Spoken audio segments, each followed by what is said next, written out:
Sounds great. Love this bell. Hello, welcome to Ron's Living Room. I've got a new thrilling episode for you today. I just got back from Bones West.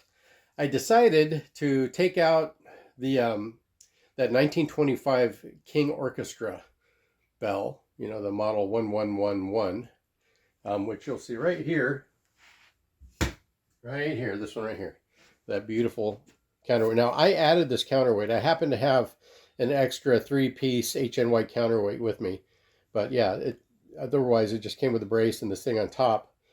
But yeah, I polished it up. I'm gonna buff it today, but I basically stripped it and I what do you call that, de-patinaed it, and then did a little hand polishing just to kind of get it to where it was somewhat presentable. You know, took some dents out. There were some dents in the tuning slide up here, but now everything moves real nice. But here's the thing. As you can see behind me, I have a 1606 nickel King Tempo.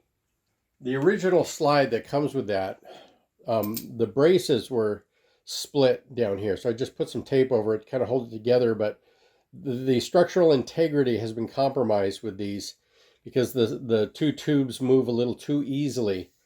But this slide is not really that great, or what I would call totally operational. It kind of grabs. But these older slides are different. The bore size on this is about a 481, which they were calling a large bore at the time. Of course, now we call it pea shooter bore.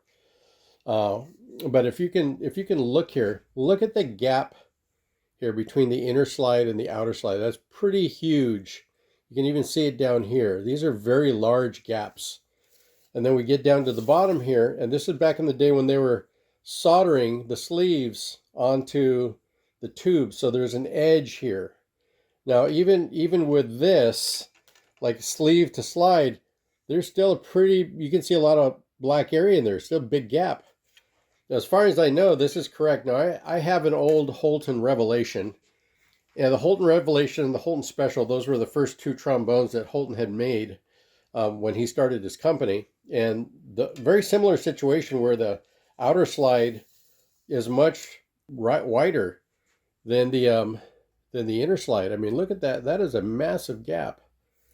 So the tolerances on the old slides aren't really that great. I mean, it works, but it didn't really play that great. So I thought I would experiment. I'm like, well, there might be another King slide that I could try with this. So I pulled out a Cleveland Superior, pulled out an American Standard. They were too small for this. They would just pop right in there. So I recently acquired this Tempo 1606 all nickel plated King, and I pulled the slide out and I said, let's try this one. And I put it on and it was like perfect. So the connector works really well. So I took this to Bones West today. This is a 500 bore slide. And of course, this is the 7.5-inch bell, which was considered a really large bell at the time. But this is a pretty heavyweight bell. I mean, that's dark and it's thick.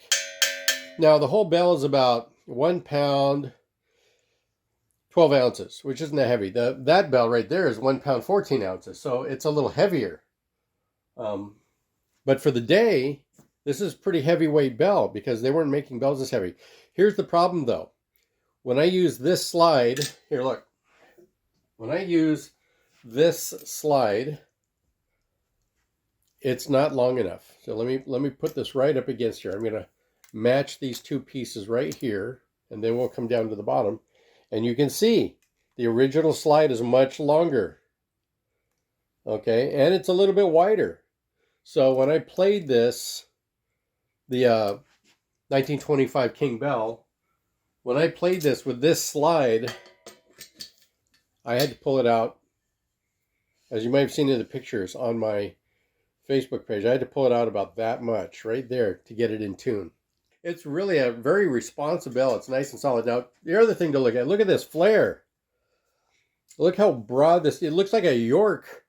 But see, the weird thing is that York was still making their flares like the 1920s and early century flares.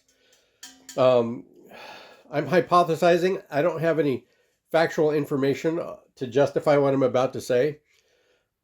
But just based on observation, pre-amplification, trombones were much smaller bore. They're actually in the 470s, because I have a couple. But what they were doing is that they were flaring these bells out. The other thing of the older ones too is that these were single width tuning slides up here. It was like a trumpet bore and a single width tuning slide. This is of course progressively larger, more conical, like today's horns are.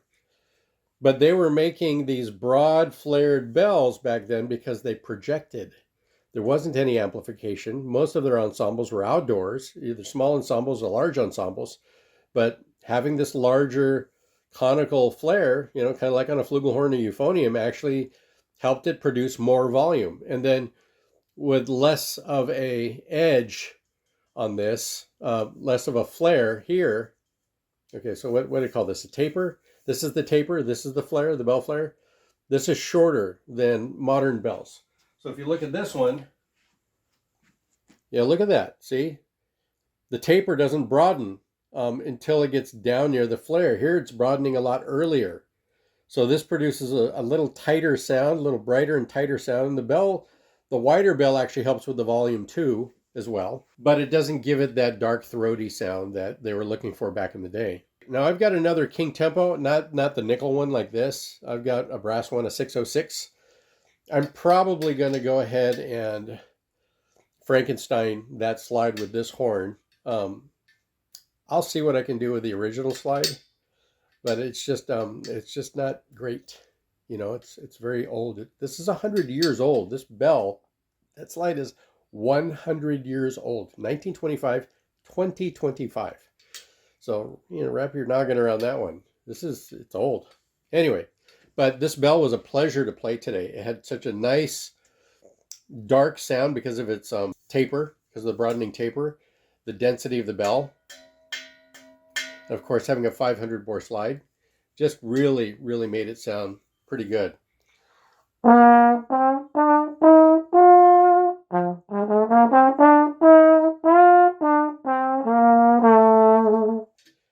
It's really nice. Anyway, just thought I'd share that with you. So this was advertised. If some of you who are on Facebook remember, he was advertising these as wall hangers for $100. So I gave him 150 and paid for shipping. And I'm really thankful that he sold these to me, because the other one was a Holton 63, which was a sub 500 bore dual bore slide. It's like a 470 something, 480 or 490. I have to double check on that one. I don't have the exact numbers, but that one's a tight little dual bore slide. Last time I played a dual bore slide that small was at Trombone Day, and it was made by Courtois. And man, what a screamer that thing was in terms of leads.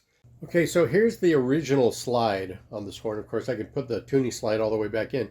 After trying, I don't know, like 15, 20 mouthpieces, I'm finding that the old mouthpiece actually responds the best on this horn. You just have to get in there, give it a twist. I had to put a little bit of Teflon tape on the male receiver here because it wasn't getting a good seal. So with the Teflon tape, kind of seals up the air.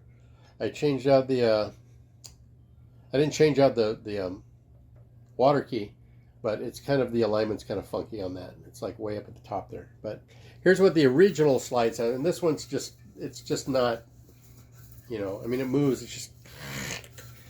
It's like it's just rubbing against it, the whole slide.